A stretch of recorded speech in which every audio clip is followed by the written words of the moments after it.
அனைவருக்கும் வணக்கம். சற்று முன்பு தமிழக அரசு இன்று வெளியிட்டுள்ள 16 முக்கியமான அறிவிப்புகள் என்னென்ன என்பதை பற்றி தான் நம்ம இந்த வீடியோவில் டீட்டெயிலாக பார்க்க போகிறோம். ஸோ முடிந்த அளவுக்கு இந்த வீடியோவை ஸ்கிப் பண்ணாமல் முழுமையாக பாருங்கள். இந்த வீடியோக்குள்ளே போகிறதுக்கு முன்னாடி இந்த வீடியோக்கு ஒரு லைக் பட்டனை ப்ரெஸ் பண்ணிடுங்க. நீங்கள் இதுவரைக்கும் என்னோட சேனலை சப்ஸ்கிரைப் பண்ணாமல் இருந்தீங்கன்னா மறக்காமல் சப்ஸ்கிரைப் பண்ணிக்கோங்க. கூடவே அந்த பெல் சிம்லையும் மறக்காமல் கிளிக் பண்ணிக்கோங்க. சரி, வாங்க இப்போ நாம் வீடியோக்குள்ளே போகலாம். முதல் அறிவிப்பு: தமிழகத்தில் வரும் 17ஆம் தேதி முதல் முழுமையான ஆன்லைன் பத்திரப்பதிவு முறை தொடங்க உள்ளதாக அமைச்சரான லோகேஷ் தமிழ்ச்செல்வன் தெரிவித்துள்ளார். முதலமைச்சரான ஜோசப் விஜய் ஆன்லைன் முறையில் பத்திரப்பதிவு செய்யும் நடைமுறையை தொடங்கி வைக்க உள்ளார். ஆன்லைன் முறையில் முழுமையாக பத்திரங்களை பதிவு செய்வதற்கான பயிற்சிகளும் அலுவலர்களுக்கு வழங்கப்பட்டு வருகிறது.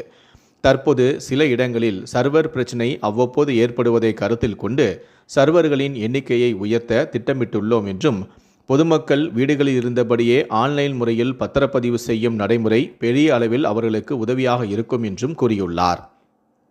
இரண்டாவது அறிவிப்பு: தமிழக அரசின் கூட்டுறவு நிறுவனமான ஆவின் தனியார் நிறுவனங்களுக்கு போட்டியாக குறைந்த விலையில் புதிய மில்க் ரஸ்க் விற்பனையை மாநிலம் முழுவதும் அறிமுகம் செய்துள்ளது. இதில் 100 கிராம் எடையுள்ள ரஸ்க் பாக்கெட்டுகள் ரூபாய் 20 என்ற விலையிலும், 60 கிராம் எடையுள்ள ரஸ்க் பாக்கெட்டுகள் 12 ரூபாய் என்ற எளிய விலையிலும் நிர்ணயிக்கப்பட்டுள்ளது.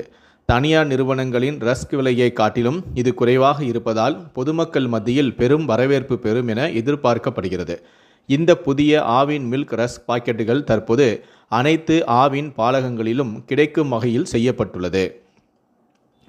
மூன்றாவது அறிவிப்பு: தமிழ்நாடு மின் வாரியத்தில் 700 உதவி பொறியாளர்களுக்கு பதவி உயர்வு வழங்கப்பட்டுள்ளது. 700 உதவி பொறியாளர்கள் உதவி செயற்பொறியாளர்களாக நியமனம் செய்யப்பட்டுள்ளனர்.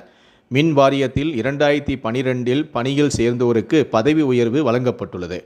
ஒரே நேரத்தில் 700 உதவி பொறியாளர்களுக்கு பதவி உயர்வு வழங்கப்பட்டுள்ளது.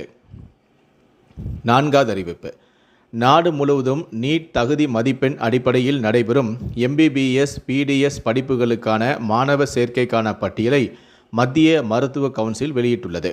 அதன்படி MBBS PDS மருத்துவ படிப்பு சேர்க்கைக்கான அகில இந்திய ஒதுக்கீட்டிற்கான தேசிய கலந்தாய்வு இன்று 4ஆம் தேதி முதல் தொடங்கி 17ஆம் தேதி வரை நடைபெறும். அகில இந்திய ஒதுக்கீட்டில் முதல் சுற்று கலந்தாய்வில் இடம் தேர்வு செய்தவர்கள் வரும் 22ஆம் தேதிக்குள் கல்லூரியில் சேர வேண்டும்.